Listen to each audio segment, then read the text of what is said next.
Shavuatov, merci d'être venu pour ce Melavé Malka. Le titre que j'ai donné à cette soirée, qui est Leilud Nishmat Amram Ben Meir, Ben Meir, Mesod Ben Yaakov.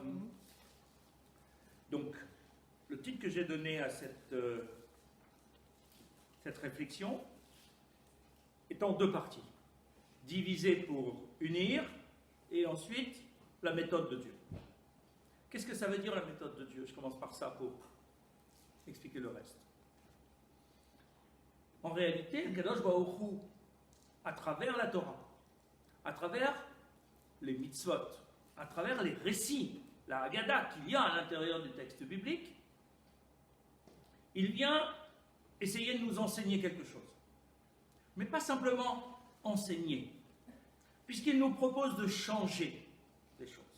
Donc, l'ensemble de la Torah est une sorte de programme de transformation de l'individu qui naît depuis sa naissance jusqu'à sa mort. Puisqu'il attend un type de comportement, un type de positionnement dans la relation avec lui-même, le texte est en fait un programme de transformation de l'humain. Ce qui me semble intéressant de regarder, au-delà de la halakha, où là, les choses sont simples. On nous dit de faire ceci, cela, ou de ne pas faire ceci ou cela. Pourquoi tout le reste du texte? Comment le reste du texte marche? Comment cette Haggadah, ce récit, cette mise en situation fonctionne pour nous transformer? C'est ce que j'ai appelé la méthode de Dieu.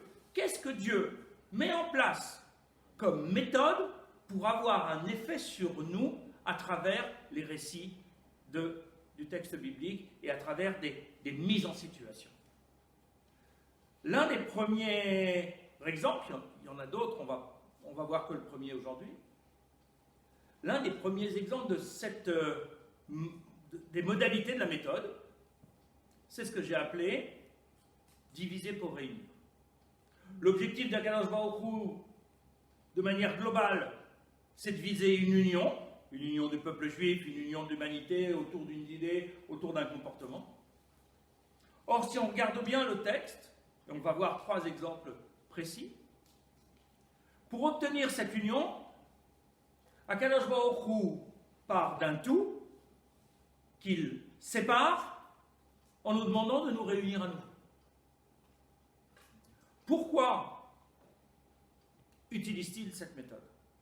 Qu'est-ce que la séparation va nous apporter pour que l'union ultime, qui est l'objectif, soit plus intéressante que l'union première? S'il avait voulu nous séparer, il nous aurait créé séparés. Il crée les espèces animales, les espèces végétales séparées, mine be mino, espèce par espèce.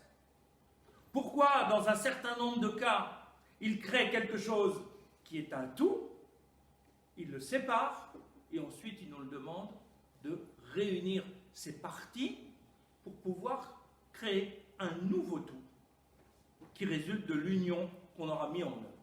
Comment cette méthode qu'il utilise avec nous, pas qu'avec nous, avec le monde, comment cette méthode peut avoir un effet sur nous, comment elle est une source d'enseignement et quel est son sens? C'est ça que je vous propose d'explorer ce soir. Comment Dieu s'y prend avec nous pour nous faire passer des messages? Cet exemple de diviser pour réunir n'est pas le seul, il y a d'autres méthodes qu'on abordera à d'autres moments, j'en ai répertorié au moins 7.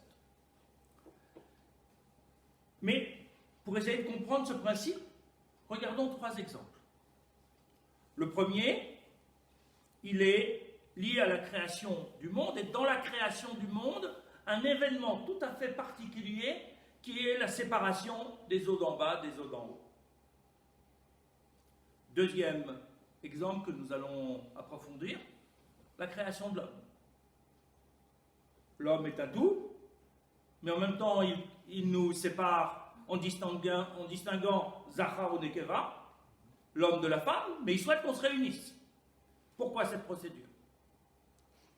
Dernier exemple, qui est moins spontané, mais la tour de Babel. On est unis. Il mélange les langages, mais il attend qu'on continue à faire une humanité, donc qu'il y ait une démarche d'union après. Pourquoi cette méthode? Pourquoi cette démarche? Qu'est-ce que ces différentes étapes dans la méthode d'Akadosh Baruch Hu nous apportent? Donc, premier exemple, la séparation des eaux d'en bas de celles d'en haut. Ça se trouve dans le premier chapitre de la Genèse, versets 6 à 8. À un moment donné, au départ, Akadosh Baruch Hu crée la terre recouverte d'eau. Et il décide, au tout début de la création, de créer un espace entre ce qu'on va appeler les eaux d'en bas, des eaux d'en haut. En même temps, ce sont des eaux des deux côtés. Ils ne sont pas dans le même état.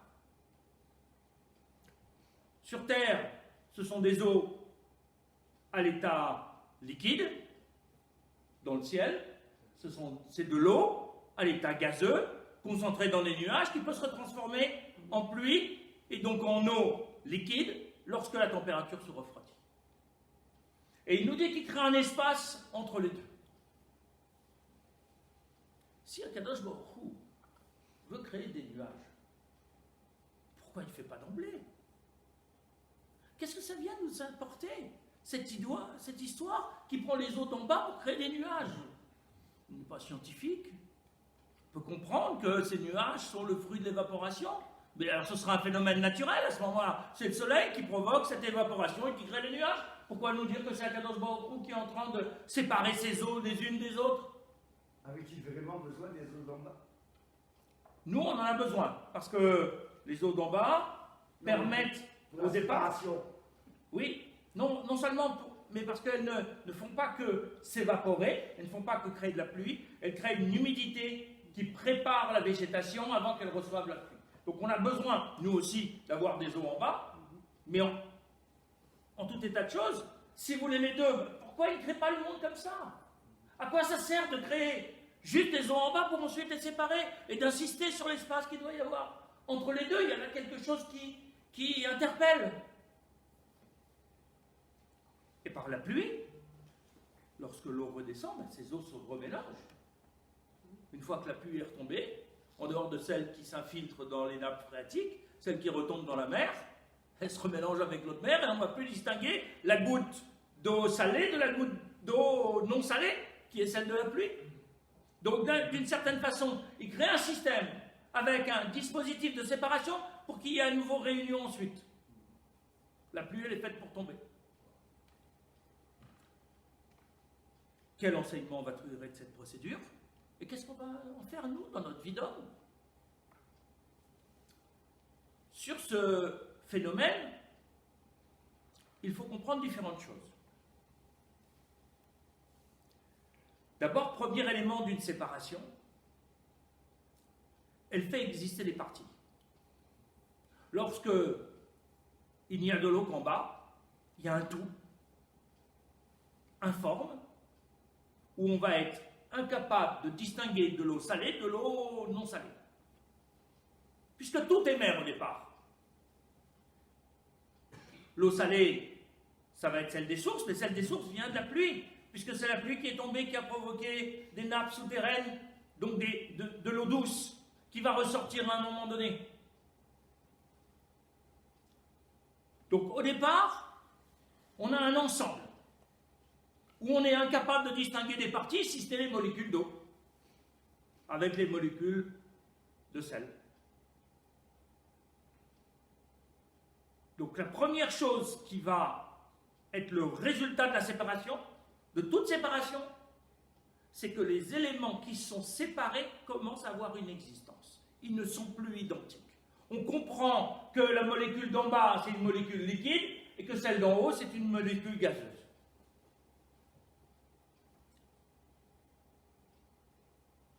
Et il faut aussi chercher l'allégorie qu'il y a derrière. Ça veut dire que Akadosh Baruch Hu, en faisant ça, transforme une matière lourde en matière plus légère. D'une certaine façon, l'eau d'en bas représente la matérialité, dans ce cas-là, et qui nous rattache au terrestre. De l'autre côté, le nuage nous appelle vers la spiritualité, vers le gazeux, vers l'éthéré, vers ce qui va être plus proche d'Akadosh Baruch Hu, ce qui est moins lourdement matériel. Donc cette séparation-là, elle va permettre une transformation de la matière pour lui donner une légèreté qui va la rapprocher d'Akadosh Baruch Hu, la rapprocher du ciel de manière symbolique pour nous. Pour ça, il y a quelque chose qui est créé, un espace entre les deux. C'est-à-dire que on ne va pas avoir de liaison directe, il y a une sorte de coupure entre un état et l'autre. Ça veut dire qu'il nous faut comprendre que la matérialité comme la spiritualité sont deux identités qui peuvent être reliées et venir dans une dynamique l'une par rapport à l'autre, en montant ou en descendant, parce que le nuage peut redevenir goutte d'eau et redevenir de la matérialité. Rappelez-vous l'image de l'échelle dans le rêve de Yaakov. Il y a bien une échelle entre le bas et le haut, une échelle qui est bien fixée sur la terre avec son sommet dans les cieux, et sur l'échelle, il y a des anges qui montent et descendent. Nous devons comprendre différentes choses. Notre activité sur terre n'est pas de devenir purement spirituel. Sinon, on n'est plus homme. On est en haut. Notre activité est de créer un lien entre le bas et le haut pour ensuite revenir sur terre dans une forme améliorée. L'eau de la mer n'est pas buvable. Lorsqu'elle se transforme en nuage et qu'elle redescend, elle devient une source de vie. L'espace qui est au milieu vient nous donner une autre indication. Il y a dans le texte un changement insignifiant. On nous parle avant la séparation qu'il faut faire un espace ben mayim la mayim entre des eaux et d'autres eaux, et le réaliser, c'est ben mayim ou ben mayim. Deux entités qui sont séparées. Il y a une relation qui va pouvoir les relier et une relation qui risque de les séparer. C'est quoi le lien entre les deux? C'est l'indication qui nous est donnée, qui est le lamed qui correspond au limoud. Regardez bien. Que fait le limoud? C'est-à-dire l'étude. Il parle d'un texte matériel. Le texte est sur un parchemin, en plus une peau animale. C'est de la matière pure. Il crée un espace. Cet espace, c'est quoi? C'est la question. Le questionnement sur le texte, qui d'un seul coup va créer un espace qui va séparer le texte du sens. Le sens qu'on va pouvoir extraire de cette matérialité, c'est ce qui va nous permettre de nous rapprocher d'Akadosh Baruch Hu. Le questionnement est un trou. C'est parce qu'il nous manque quelque chose qu'on va aller chercher du sens, parce que le texte, tel qu'il est plein. Il s'impose à nous dans sa forme matérielle. Si on ne l'interroge pas, il ne nous dit rien. Si on ne va pas traiter le texte pour en séparer le sens en créant un espace, grâce au questionnement, il ne se passe rien. Mais regardez la suite. Le sens, on l'a créé. Très bien, mais il va redescendre. Parce que qu'est-ce qu'on va faire avec ce sens? Ce sens, c'est ce qui va venir donner une autre dimension à notre acte matériel. Nous sommes dans les mitzvot avec des actes matériels qui ne peuvent être que matériels.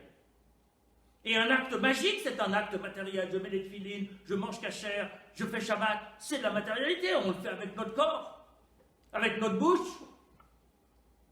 Mais le sens que je mets, c'est ce qui est le résultat de l'espace que j'ai créé entre la matérialité et la spiritualité. Ce sens, lorsqu'il redescend, c'est-à-dire lorsque je vais l'incarner dans mon comportement, à partir de ce moment-là, il donne une autre dimension à mon acte, qui est toujours matériel, mais qui devient un acte inspiré. Ce n'est plus un acte matérialiste. Je mange parce que je dois me nourrir et c'est instinctif et je n'ai pas le choix. Je vais manger en faisant une mitzvah parce que grâce au sens que j'influe dans mon acte matériel, je lui donne une dimension spirituelle. Ce cycle que l'on a au niveau de l'eau, c'est le cycle continuel de notre relation avec Akadosh Baruch Hu. On doit en permanence travailler sur notre matière pour lui donner un sens spirituel, pour que ce sens vienne nourrir notre action et la transforme. En face que ça devient une mitzvah avec une kavana, avec une intention et plus simplement un acte rituel qui serait complètement enfermé dans sa coque uniquement matérielle. On a séparé pour pouvoir réunir, mais avec une dimension de sens qui a été gagnée parce que l'acte que je fais après n'est plus le même que celui que j'aurais fait dans un premier temps. Et c'est ce qu'on nous disait dans l'image de l'échelle. Les anges montent et descendent. Les anges habituellement sont en haut, devraient descendre et monter. Mais là, ils montent et ils descendent. Parce qu'ils dépendent entièrement de l'action de l'homme et ensuite ils viennent la nourrir pour lui donner une autre dimension. On voit donc que là, grâce à la démarche du limoud, qui est parallèle à la création, Akadosh Baruch Hu nous donne une image de ce que l'on doit faire. Et il nous montre aussi que c'est pas parce que je suis dans le limoud que je dois rester en haut, sinon je ne fais pas les mitzvot. Celui qui ne sort jamais de sa page de limoud, même quand une mitzvah se présente, il ne fait pas la mitzvah, il ne fait pas la Torah. Il est en plein dans la Torah, mais il ne l'applique jamais. Donc il faut en permanence rentrer dans l'étude pour pouvoir en ressortir avec une humanité enrichie. Prenons le deuxième exemple que nous avions évoqué. C'est celui de la création de l'homme, de Adam Arishon. On est toujours dans le début de la Genèse, chapitres 1 et 2. Et sur cette création de l'homme, dans la Gemara Brachot 61, Rabbi Abaou nous donne un enseignement particulier. Il nous dit, le projet d'Akadosh Baruch Hu, c'était de créer deux êtres séparés. L'homme et la femme séparément. Complémentaires, mais séparés. Et pourtant, il a créé un être androgyne, c'est-à-dire double face, dos à dos, qu'il sépare ensuite pour réunir en face à face. Pourquoi n'a-t-il pas vraiment créé l'homme, les deux êtres séparés? Parce que si Akadosh Baruch Hu avait créé l'homme et la femme séparément, ils ne se seraient jamais rencontrés. Ils ont trop de différences. Ils ne sont pas spontanément complémentaires. Ils auraient eu trop de suffisance les uns et les autres pour pouvoir se rencontrer. Pourquoi? Parce que le désir de la rencontre ne vient que d'un manque. L'expérience du manque fait qu'on se rencontre. On est en manque de quelque chose, on est en manque de quelqu'un, alors on va à la recherche de quelqu'un d'autre qui va venir nous combler. Si Akadosh Baruch Hu avait créé les êtres séparés, il n'y aurait pas eu de désir, il n'y aurait pas eu de recherche de l'un par rapport à l'autre. Là, il crée un être avec les doubles faces. Dos à dos, hommes et femmes, il les sépare, mais ils ont le souvenir de leur entité originelle. Ce que les kabbalistes présentent comme étant le fait que chaque être humain, homme ou femme, a une partie de neshama masculine et féminine. Dominante, il y en a une des deux parties qui est dominante si on est un homme ou si on est une femme. Mais en même temps, ça veut dire qu'il y a une partie de notre neshama masculine si on est un homme qui n'est pas chez nous mais qui est chez quelqu'un d'autre. Donc on va avoir le sentiment du désir, de complétude par rapport à cette neshama incomplète. De la même façon, la femme qui a une partie de neshama majoritaire féminine mais un petit peu de la partie masculine, mais son âme féminine n'est pas complète non plus.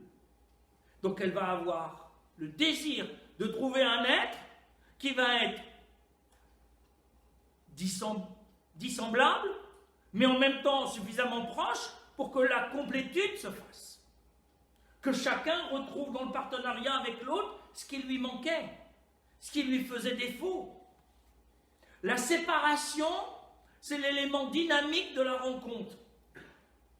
Si les êtres avaient été créés de manière complètement séparée depuis le départ, on n'aurait pas eu de rencontre, on aurait eu deux sociétés, une société masculine, une société féminine qui se seraient entre-déchirées.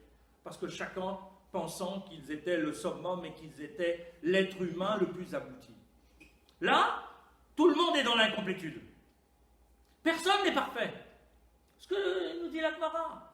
Un homme, tant qu'il n'est pas marié, n'est pas complètement un homme. Une femme, tant qu'elle n'est pas mariée, n'est pas complètement une femme. Elle est en devenir.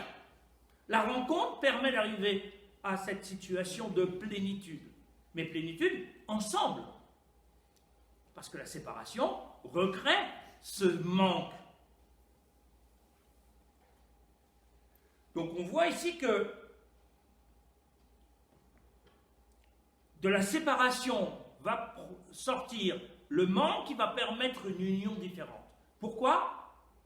Parce que l'union en face à face n'est pas la même que l'union en dos à dos.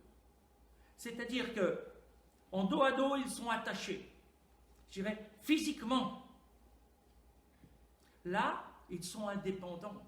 Ils choisissent de se rencontrer ou pas de se rencontrer. Ils doivent travailler au moment de la rencontre sur leur personnalité commune. Ils vont devoir s'enrichir de la personnalité de l'autre pour pouvoir continuer, mais ils vont devoir aussi diminuer l'absolutisme de leur propre personnalité pour pouvoir être acceptés par l'autre. Donc on va sortir d'un ego dominant pour un ego de rencontre. C'est-à-dire qu'on considère qu'on a un intérêt à être avec l'autre et que l'autre a un intérêt avec nous, pas un intérêt financier, physique ou autre, un intérêt intellectuel. On apprend quelque chose dans la confrontation et dans la rencontre. On n'est pas dans l'association juste pour que les uns soient avec les autres, on est là pour que de la rencontre jaillisse un être qui s'appelle le couple, qui n'est pas complètement homme, pas complètement femme, qui est un peu les deux à la fois et qui est une alchimie de la rencontre entre les deux. Un enrichissement réciproque. Absolument, un enrichissement réciproque, comme vous le dites si bien. Ça, c'est important dans le couple, mais on doit avoir en tête que c'est la même démarche vis-à-vis d'Akadosh Baruch Hu. Pour rencontrer l'autre, il faut lui donner de la place. Quel que soit cet autre. Que ce soit un autre homme qu'on rencontre pour échanger, que ce soit un être de sexe différent pour pouvoir constituer une famille, que ce soit Akadosh Baruch Hu qui est d'une dimension différente pour pouvoir être dans une rencontre avec Dieu. Si on n'a pas ménagé en soi un minimum de place au niveau psychologique, alors la rencontre ne peut pas se faire. On occupe tout l'espace. On se croit autosuffisant. Et il n'y a pas de place et de possibilité de rencontre. Et lorsqu'on va être en relation avec Akadosh Baruch Hu, on va être dans une relation utilitaire. On va dire, oh bon Dieu, fais ceci, fais cela pour moi. Comme si c'était notre serviteur. On n'est plus dans la relation. On ne cherche pas la proximité avec Akadosh Baruch Hu. On cherche l'efficacité, c'est nous le patron. Donc Dieu devient un exécutant de nos bonnes œuvres, pour ne pas dire de nos mauvaises œuvres. Un exécutant. Une sorte de génie de la lampe d'Aladin qui est là juste pour accomplir mes souhaits. Mais c'est plus Dieu. C'est un serviteur qu'on appelle Dieu en se trompant. Mais on a détruit l'idée de Dieu en faisant cela. Parce qu'on lui a passé de place. On n'est pas allé à sa rencontre en considérant qu'il était autre et qu'il avait quelque chose à nous apporter, mais que peut-être dans la rencontre, nous avions nous aussi quelque chose à apporter. Je précise, pas à lui apporter, il n'est pas dans le manque, il est dans le souhait de la rencontre. Donc on a quelque chose à mettre en œuvre dans la rencontre avec Akadosh Baruch Hu. Et l'union entre lui et nous va être supérieure que notre situation précédente. Vous Voyons maintenant, troisième exemple. Que se passe-t-il avec la tour de Babel? La tour de Babel, au départ, c'est génial. Ils ont tous la même langue. Ils disent tous la même chose. Ils s'entendent parfaitement.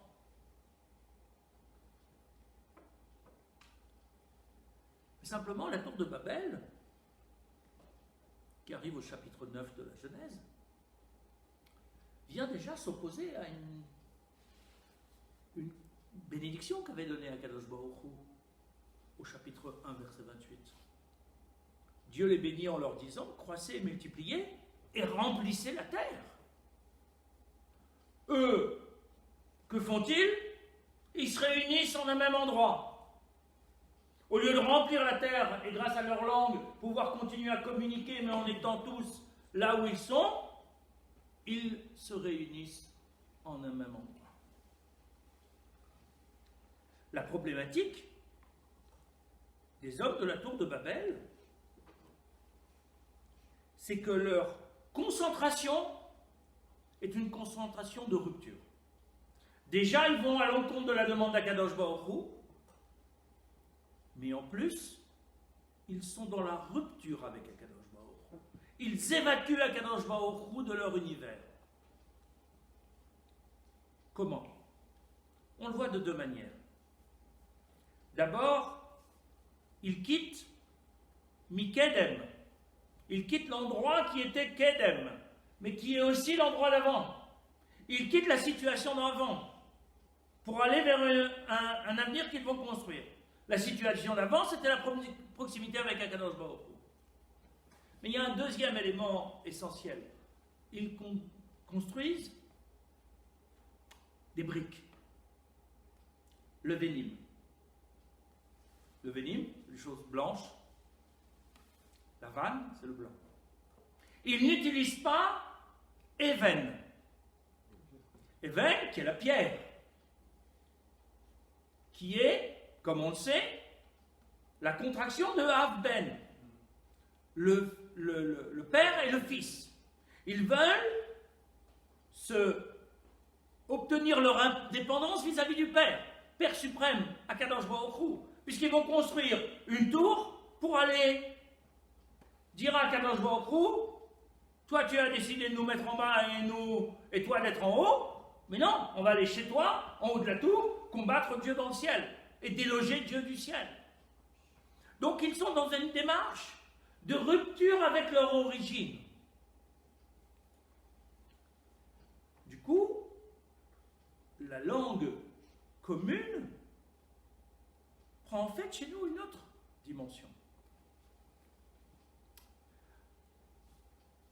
Avoir le même langage, c'est une chose. Avoir des paroles communes, c'est autre chose. Les paroles communes empêchent la diversité. Lorsque, de toute façon, l'autre comprend tout ce que je dis, il n'y a plus de dialogue. Il n'y a plus de quiproquo. Il n'y a plus de diversité. La rencontre des personnalités fait qu'elles ne donnent pas le même sens au même mot. C'est parce qu'il y a de l'absence de compréhension qu'on essaye de se comprendre. C'est-à-dire qu'on va à la rencontre de l'autre. Mais lorsque je sais que de toute façon, l'autre il pense la même chose, je n'ai pas besoin de lui parler. On est comme des clones l'un face à l'autre. Mais quel était leur but commun, leur objectif? Leur objectif, ils le disent, se faire un nom, c'est-à-dire exister comme étant une entité indépendante. Ils se font un nom, ce n'est pas Dieu qui leur donne un nom. Les parents donnent un nom à leurs enfants, ils créent un lien, non pas directement de dépendance, mais de filiation, un lien qui est une relation, puisque c'est moi qui te nomme et que tu concentres l'ensemble de mes espoirs et de mes bénédictions. Lorsque je refuse ce nom, je me coupe d'avec ce qui m'a créé pour me donner un nom à moi-même qui ne dépend plus de mes géniteurs. Avec Akadosh Baruch Hu, c'est la même chose. Ils veulent se donner un nom pour sortir du nom que Dieu leur a donné. Ils veulent une forme d'indépendance, couper la Kadosh Baruch Hu en disant on se suffit à nous-mêmes. On n'a pas besoin de la transmission père-fils. On va dire qu'on est une génération spontanée. On ne dépend de personne, si ce n'est de notre technologie, la brique, c'est-à-dire de notre intelligence. On est dans une civilisation moderne, athée, qui considère que la science me permet de ne plus dépendre de Dieu, puisque pour les scientifiques, depuis le positivisme d'Auguste Comte, c'est de dire plus la science va avancer, plus la religion va reculer, puisque la relation n'est basée que sur l'ignorance. Je crée Dieu parce que je ne comprends pas les phénomènes. Donc, ils viennent dire, au moment de la tour de Babel, comme aujourd'hui, par mon intelligence, je vais tout comprendre. Donc, je n'ai pas besoin d'une boîte noire. Je n'ai pas besoin du concept de Dieu qui va me servir à ne pas avoir peur de l'inconnu. Donc, le but, c'est de le détrôner. Oui. En quelque sorte. Oui, et de prendre la place. Que vient faire Akadosh Baruch Hu? Il vient leur donner une chance de se rattraper. Comment? En confondant les langages. C'est-à-dire en leur donnant la chance, même si pour nous, l'apprentissage des langues, ça peut être compliqué, mais en leur donnant une chance de ne plus se comprendre. Donc de pouvoir commencer à dialoguer, de pouvoir commencer à ne pas être d'accord. Parce que c'est avec le désaccord qu'on va créer du sens nouveau. Donc, en confondant les langages, il les oblige à se répartir. Il crée de la diversité, non pas pour séparer les forces. Il n'est pas en train de se venger. Il est en train d'essayer de nous apprendre que les mêmes mots, les mêmes sens donnés aux mêmes mots, c'était un appauvrissement de l'humanité. Là, il nous permet de ne pas avoir les mêmes mots pour dire des choses similaires. Et du coup, venir introduire des nuances. Et on voit dans certaines langues, dans les langues de l'Arctique, on a plusieurs mots pour parler de la neige. Nous, c'est la neige. Et puis, grosso modo, pas le flocon ou la neige.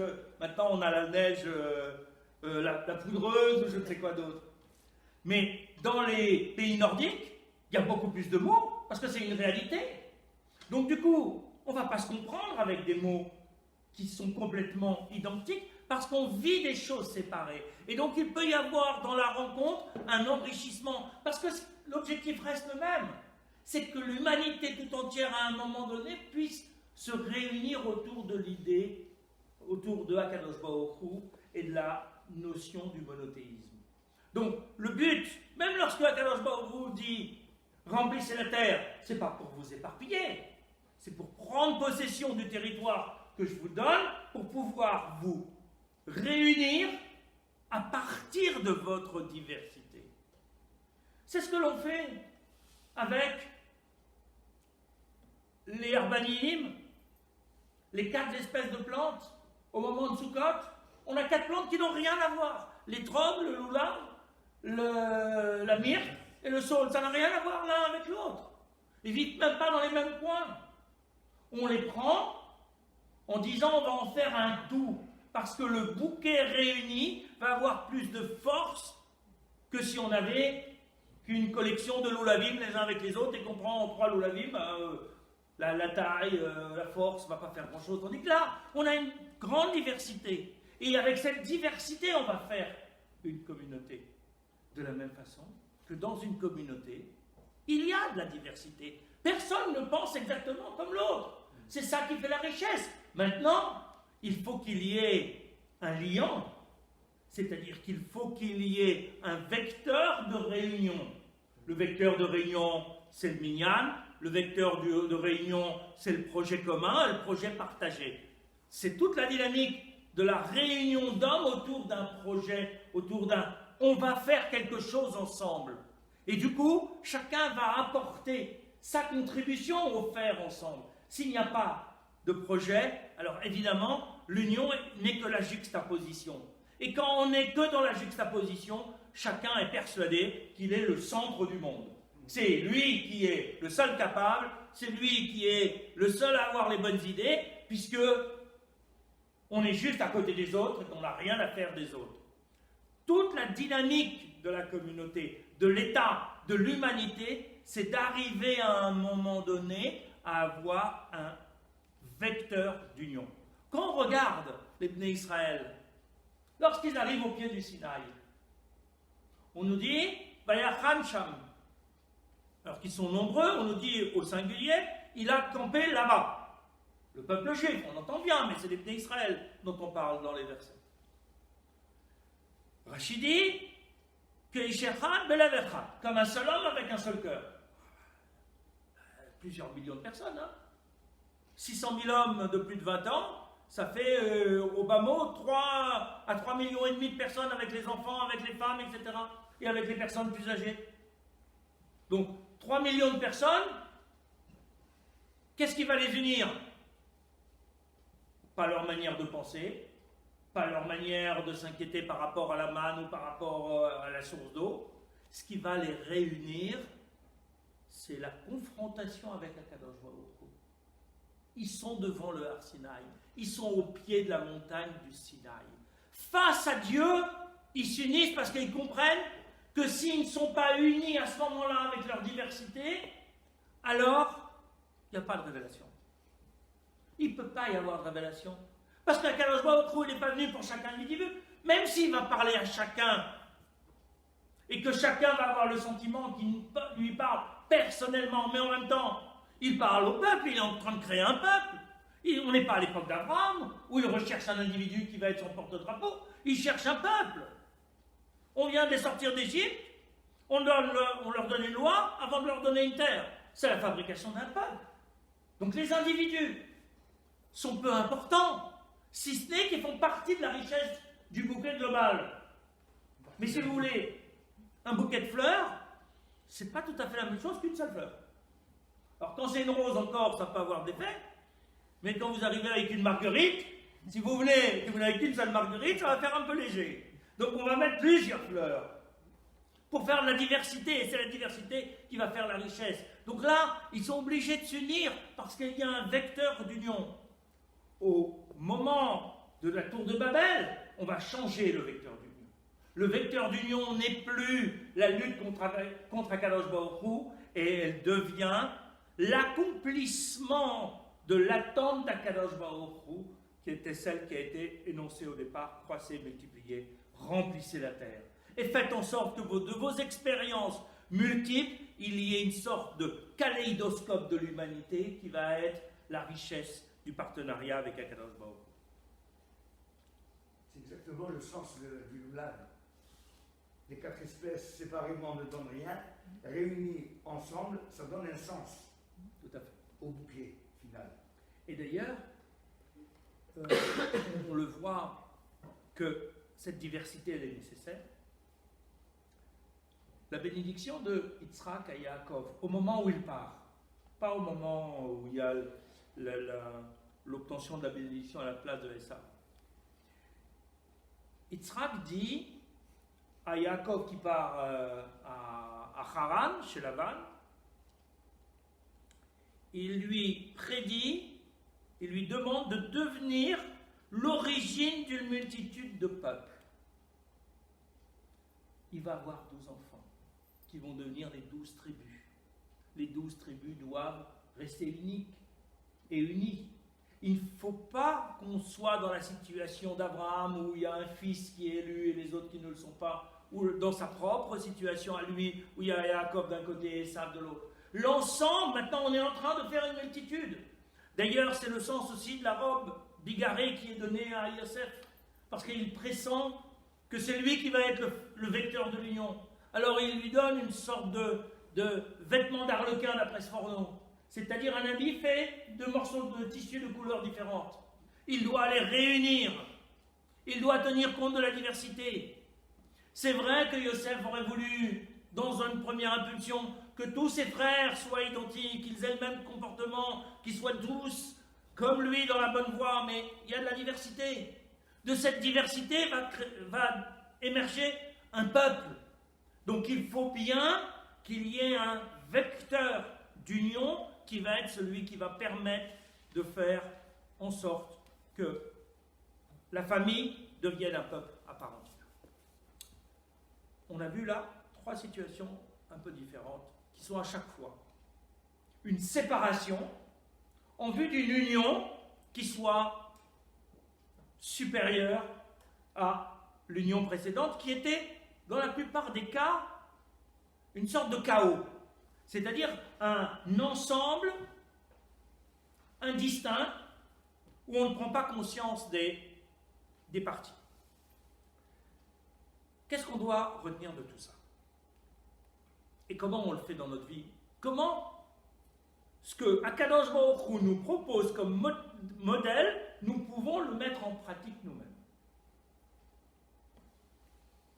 D'abord, il faut bien comprendre, de tout ce qu'on vient de voir, qu'il y a 3 critères essentiels dans cette démarche de séparation vers l'union. La première chose, comprendre que c'est un système dynamique. La séparation n'est pas une fin en soi. L'union n'est pas une fin en soi. C'est un aller-retour en permanence. Il y a de la séparation pour créer des entités, et il y a de l'union qui va réunir ces entités, mais qui n'est pas que la juxtaposition d'individus. Donc c'est un système dynamique. C'est pas une fois je sépare, et après je vais réunir et c'est terminé. Non, c'est un cycle permanent. Parce que même l'union obtenue va peut-être être amenée elle-même à se séparer pour créer une autre union. Les eaux, elles continuent de monter et de descendre. Le cycle ne s'arrête pas. Dans le couple, quand tout va bien, il y a des naissances. Et donc, l'ensemble de départ va encore être transformé. On va séparer un élément des 2 autres, qui va être le bébé, qui va venir créer une nouvelle union avec le bébé, le deuxième, etc. Donc, il y a une dynamique qui ne s'arrête pas. Et dans la tour de Babel, c'est quoi La dynamique qui ne s'arrête pas, c'est que les gens vont essayer d'avoir, à une plus petite échelle, des langues communes, c'est ce qu'on connaît aujourd'hui, des langues par pays, mais en même temps, ça se redécoupe. Parce que même à l'intérieur d'un pays, il va y avoir des jargons différents et des langues. On a, nous, une langue commune en tant que juifs. Il y a l'hébreu. Mais à côté de l'hébreu, d'abord, on n'a pas tous la même prononciation. Donc déjà, entre un juif ashkénaze, un polonais et un sfarade, on ne se comprend pas toujours parce que la prononciation n'est pas la même. Mais ensuite, il y a des idiomes locaux. Le judéo-arabe ne va pas être compris par celui qui parle yiddish. Et le judéo-espagnol n'est pas tout à fait le judéo-arabe. Donc il y a encore de la diversité qui se crée, et les petits groupes qui, à chaque fois, vont recréer une dynamique. Mais en même temps, on sait, comme le disait Elie Wiesel dans son livre Les Juifs du silence, première fois où il va chez les Juifs avant l'époque des réfusniks, là, lorsqu'ils étaient vraiment avec la chape de plomb du marxisme, dit ce qui est extraordinaire, c'est que moi, j'arrive, je rentre dans une synagogue, je commence à prier en hébreu, et on se comprend tous. Donc il y a un élément. On n'a pas les mêmes histoires. Réunificateur. On a un élément unificateur. Mais en même temps, ça ne va pas nous empêcher de nous diviser. Mais cette division, il ne faut pas que la division soit l'objectif. Parce que sinon, après, entre le Marocain, on va distinguer le mec Nassi, du Fassi, du Marachi, etc., etc. On connaît très bien ça dans notre communauté. Mais en même temps, on doit prier ensemble. Cette diversité doit être une richesse, pas un élément de rupture. Parce que c'est le deuxième critère. L'union fait des diversités, s'enrichit si les diversités ne se fondent pas l'une dans l'autre. C'est-à-dire, c'est pas parce qu'on va faire communauté qu'on va commencer à parler tous la même langue et à se ressembler. On garde notre identité. Le vivre ensemble, c'est pas soyez comme des clones. Soyez chacun avec votre personnalité, tout en ayant suffisamment d'humilité pour accepter la différence de l'autre. Donc on est ensemble, oui, mais chacun avec sa personnalité. Dans le couple, chacun garde sa personnalité. Ça arrive dans certains couples qui sont des couples fusionnels, mais c'est pas À la base, ce n'est pas le couple qui va durer le plus longtemps. Parce que du coup, il n'y a plus de dialogue au bout d'un moment. Alors, c'est une forme aussi. Mais c'est une forme de couple avec un endormissement de la personnalité. Où il y a tellement de fusion qu'il n'y a plus de dialogue. Puisqu'on pense la même chose, on se dit la même chose. C'est comme dans la chanson de Brel, Les Vieux. Au bout d'un moment, ils n'ont plus besoin de se parler. Un seul regard suffit à échanger des idées et des mots, puisqu'on a les mêmes mots. Donc ce couple fusionnel n'est pas le couple dynamique, qui est plus l'objectif de la Torah, qui est un couple de rencontre, avec des temps de séparation. C'est, là aussi, on va le voir tout de suite, un élément dynamisant. Mais donc c'est bien faire en sorte que l'union, qui est l'objectif, ne recrée pas la confusion qui était le mélange d'origine. Sinon, on a perdu l'intérêt de la séparation à un moment donné. La séparation crée des entités séparées, c'est-à-dire des personnalités. Chacun existe pour lui-même, en tant que lui-même. Mais il ne doit pas se croire le seul au monde. Il doit savoir qu'il a une originalité, il a une personnalité, il a quelque chose qui lui est spécifique, mais il ne se suffit pas à lui-même. Mais en même temps, il sait ce qu'il apporte dans la relation. Ça, son originalité. Le troisième critère, c'est que l'union doit être recherchée, sinon on est dans une juxtaposition. Et on n'est pas dans une vraie union. C'est-à-dire, si on est juste les uns à côté des autres, comme dans le métro, on ne peut pas dire qu'il y a, bien sûr, il y a une rame. En même temps, les individus séparés, qu'il n'y a pas de rencontre. Il y a juste une juxtaposition d'humains qui sont les uns avec côté des autres. Chacun vit sa vie. Il n'y a pas de rencontre, il n'y a pas d'enrichissement. Donc, cette non-rencontre fait qu'il n'y a pas d'union, en fait. C'est des êtres morcelés qui sont les uns à côté des autres. Bon, tant que c'est passager, c'est pas très grave. Si toute la vie était comme ça, alors c'est catastrophique. Puisque, au bout du compte, il y a un appauvrissement de l'être lorsqu'il n'y a pas de rencontre. Prenons des exemples dans notre vie quotidienne pour comprendre comment on le met en œuvre, ce principe-là. Premier, c'est ce que j'évoquais à l'instant, la vie du couple. Mais la vie du couple avec un autre élément que je veux maintenant introduire, qui est celui des temps dans Taharat HaMishpacha, dans la pureté familiale. Des temps qui sont de séparation, mais qui sont de séparation physique, parce qu'il ne peut pas y avoir de rencontre amoureuse, mais d'un seul coup, c'est des temps d'union, parce qu'il y a une rencontre des personnalités. On a plus de temps pour se parler. On est obligé d'être, en étant à distance l'un de l'autre, on peut recréer la distinction qui va faire notre richesse en se rencontrant sur les mots, sur les idées, et pas uniquement dans une rencontre qui serait fusionnelle, mais qui a une autre fonction. Donc on est dans une alternance de relations fraternelles et de relations maritales. Si la fusion était permanente, si on n'était que dans la réunion maritale, du coup, ça devient ça le seul critère de relation. Ce qu'on voit dans un certain nombre de couples qui n'ont pas cette Taharat HaMishpacha mise en œuvre. Il y a une usure parce qu'on pense que la seule manière d'être avec l'autre est une manière fusionnelle. Et que lorsque la fusion n'est plus satisfaisante, alors on se sépare. Mais ça ne veut pas dire qu'on s'est rencontrés en tant que personnalité. Ça ne veut pas dire qu'on a pris le temps de se parler pour connaître la personnalité de l'un et de l'autre et pouvoir échanger sur des questions essentielles du monde. Nous, on a en permanence séparation pour que l'union soit meilleure. Parce qu'elle a pris le temps de s'enrichir de la séparation. Parce qu'au moment de la séparation, il se passe autre chose dans la relation, qui ne se passera pas lorsqu'on est dans la période d'union. Puis c'est provisoire. Tout à fait. Mais c'est pour ça que c'est un système dynamique. On avance. Ça ne tourne pas en rond, mais on a des rencontres multiples. Je voulais dire finalement, la réunion aussi des eaux d'en haut et d'en bas, c'est aussi le mikvé. Absolument. Puisque l'eau du mikvé, c'est une eau d'en haut qui vient nous permettre de concevoir la relation matérielle autrement. C'est une eau purificatrice parce qu'elle donne une autre dimension. Absolument.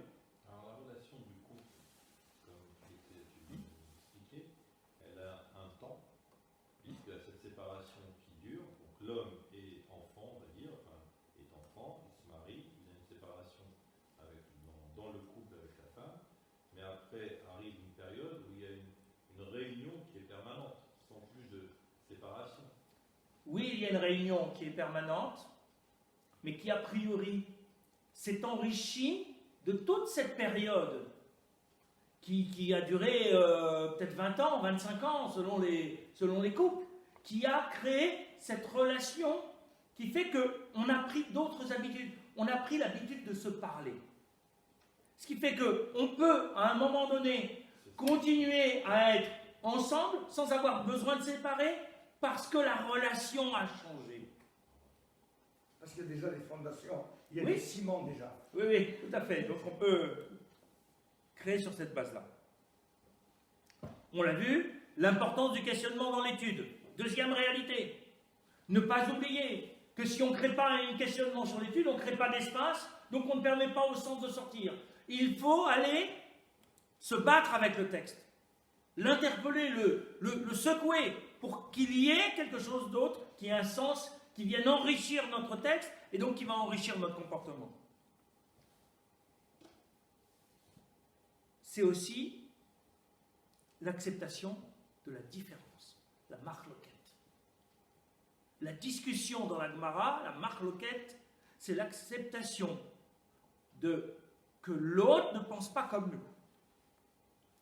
Et ça, c'est un élément essentiel, quand il est bien compris, contre l'absolutisme de l'individu.